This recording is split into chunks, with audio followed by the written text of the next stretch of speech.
Halo semuanya, saya Marsyanda. Kali ini kita akan diskusi tentang pemerahan bahasa pada anak. Dan pastinya, saya tidak sendiri nih guys. Ada siapa aja nih? Halo semuanya, perkenalkan nama aku Tio Zaki Pamungkas, biasa dipanggil Tio.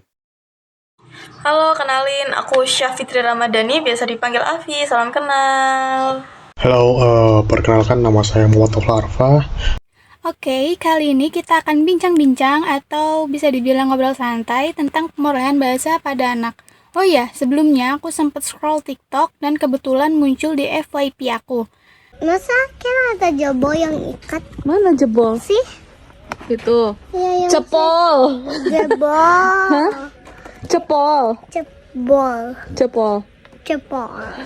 Gagan di rumah papi gak ganteng main tapi di ruangan Kara ganteng main. Oh, kalah. The word is anteng. Ganteng. Ganteng itu handsome. Anteng. Anteng. Are you ready? Yes. Ini apa? Babut. Can you say minum? Hidung. Can you say gendong? Denon. Can you say tabrak? Tabut. Pilek? Piwat.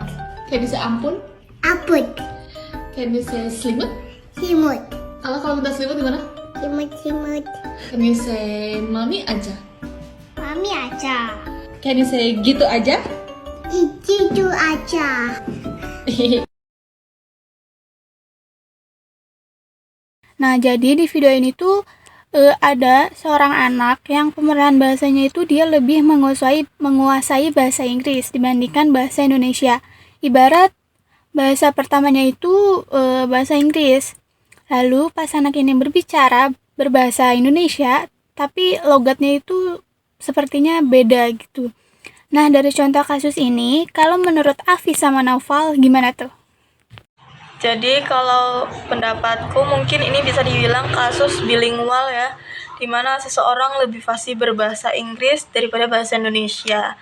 Kalau dari yang aku ketahui ini memang Kala hidup dan besar di luar negeri, di mana kesehariannya itu ia tentunya menggunakan bahasa Inggris sebagai komunikasinya dengan sekitar. Tapi orang tuanya yang berwarga negara Indonesia tentu saja ingin tetap Kala nih bisa berbahasa Indonesia. Jadi ada salah satu video di mana memang video TikTok di mana memang ibunya ini memberikan pertanyaan bahasa Inggris, namun dalam konteks ingin Kala menyebutkan kata tersebut kata Indonesia.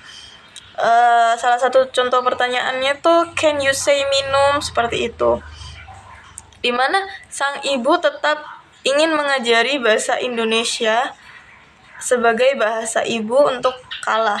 Namun di satu sisi cara ibu Kala mengajar ini perlahan ya. Ingin Kala belajar dengan pelan-pelan seperti itu. Benar, aku setuju orang tuanya tidak mempermasalahkan jika bahasa Kala tertukar-tukar bahasa Indonesia dan Inggris karena menurutnya Kala akan mengetahui perbedaan bahasa tersebut saat sudah besar nanti.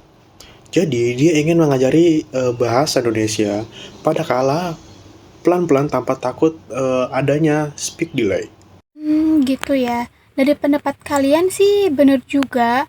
Oke, kalau Tio sendiri nih, ada nggak sih solusi tentang kasus ini? Kalau solusiku sih, orang tua bisa mencoba pendekatan one parent, one language. Apa itu? Maksudnya, satu orang tua selalu menggunakan bahasa Indonesia saat berkomunikasi dengan anak, sementara orang tua lainnya menggunakan bahasa Inggris. Dengan begitu, anak mendapat masukan yang seimbang dari kedua bahasa sejak dini. Selain itu, orang tua juga bisa meningkatkan exposure anak terhadap bahasa Indonesia dengan membacakan buku cerita, menonton film atau video dalam bahasa Indonesia, serta mengajak anak ke komunitas lingkungan yang menggunakan bahasa Indonesia. Konsistensi positif saat anak menggunakan bahasa Indonesia juga penting. Oke, terima kasih teman-teman sudah mengutarakan pendapat dan memberikan solusi.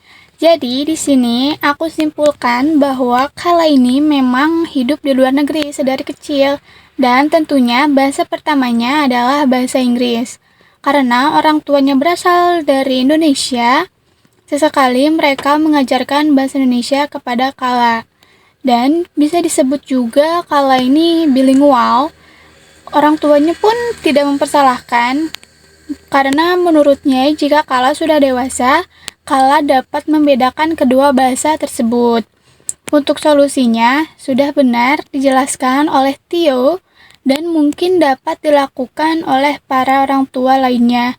Jadi, sekian dari aku dan teman-teman. Mohon maaf bila ada salah kata dan salah ucapan. Terima kasih. Have a good day.